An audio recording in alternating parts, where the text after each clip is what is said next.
She was tasked with carrying cement. Her wings broke. She felt not good enough. She burned out until she remembered who she really was. The current business environment doesn't help men or women to bloom in their divinity, especially not the women, because in the business environment, everything that is masculine and actually toxic masculine thrives. Competition, separation, aggression, that's the name of the game. And all of us, men and women, are burning out in corporations, no matter so many are quitting. I quit 15 years ago because I felt it.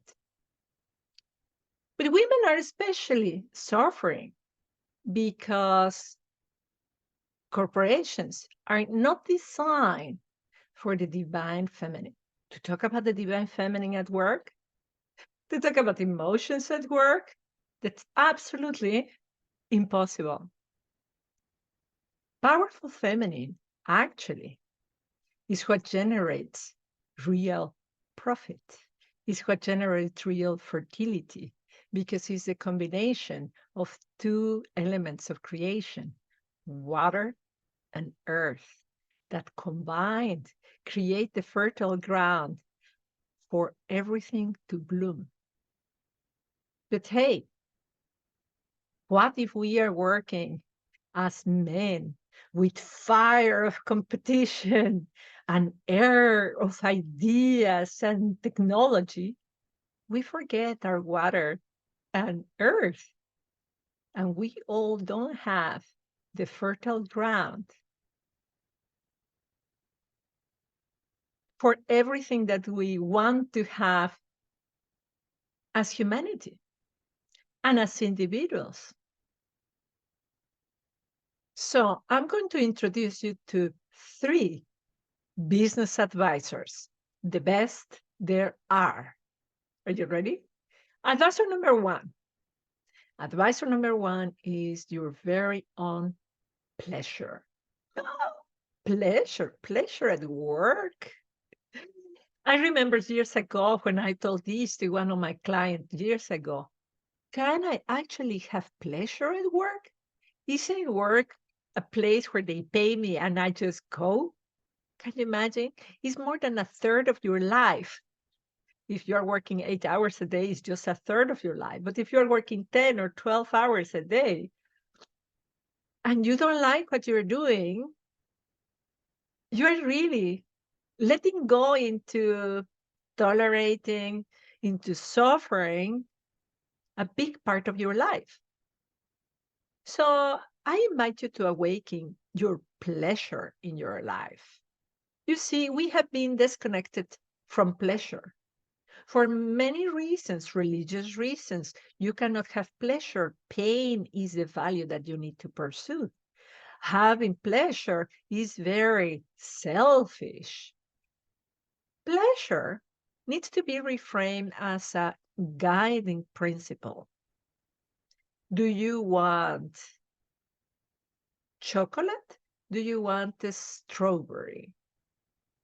Do you want to go for a walk or do you want to cycle?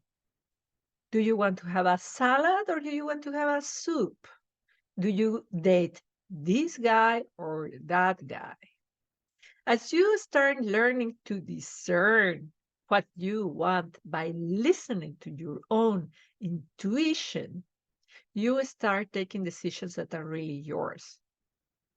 I tell you, many of us have making career decisions not based on what we really like, but based on people pleasing. Especially who do we please? Our parents. I chose engineering because I wanted to please my dad. My dear daughter, 11 years old, she's telling me that one of her classmates is already thinking at 11 years old, girl, to become a doctor. And she's terrified because of disappointing her mother. It hurts my heart. So investigate right now with your own pleasure neurons.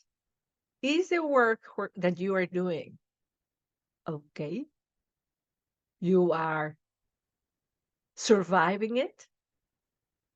Are you hating it? Or you love it? It's the expression of your soul. Think in which of these levels of pleasure you live: hating, tolerating, or adoring the expansion.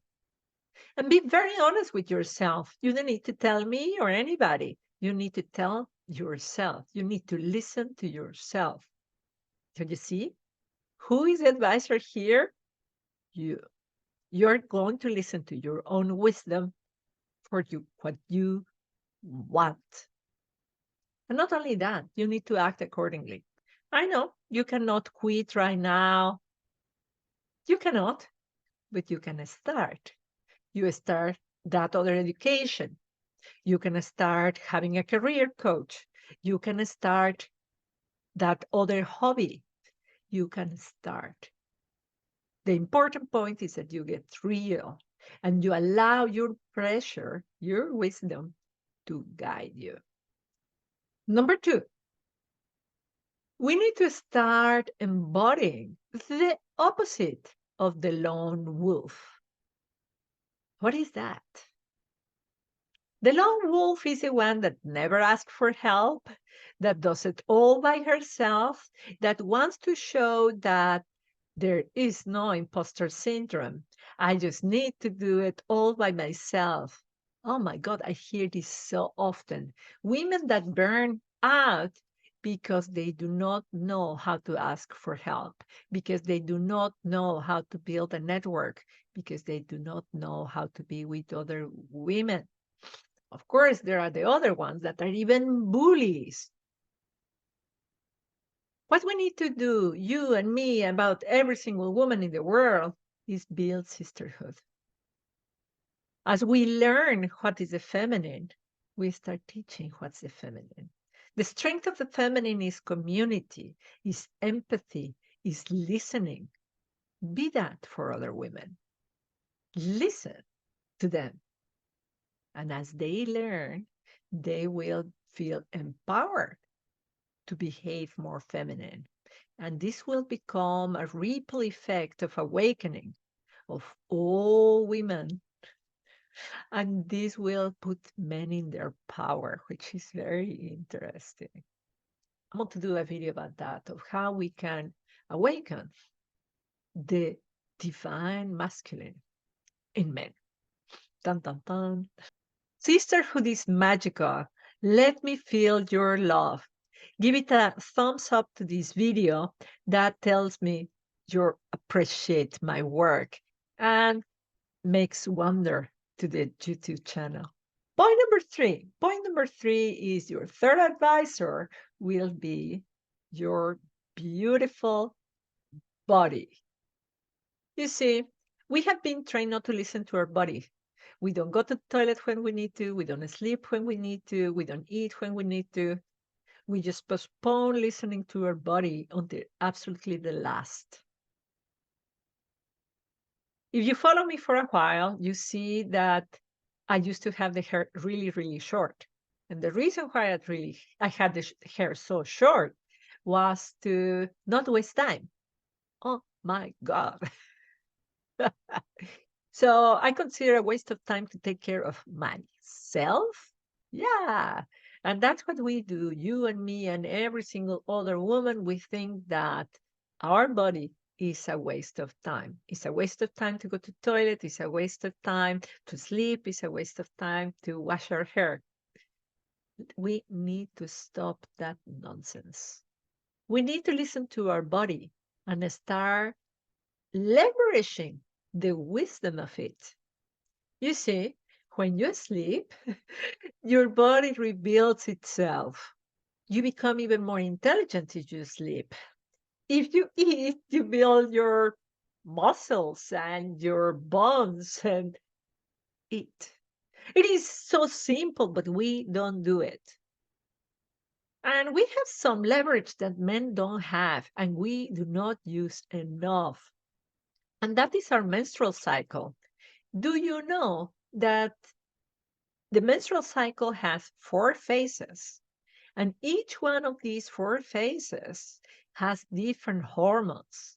And these hormones are like super drugs, inner drugs that your body creates that makes you particularly powerful for specific tasks, like public speaking in some days, like networking in some days, like strategizing and seeing what it hasn't been seen. Wow. But we don't use it because we just live in a linear way. We have to work, work, work, work, work in the very same way, way, way, way, way.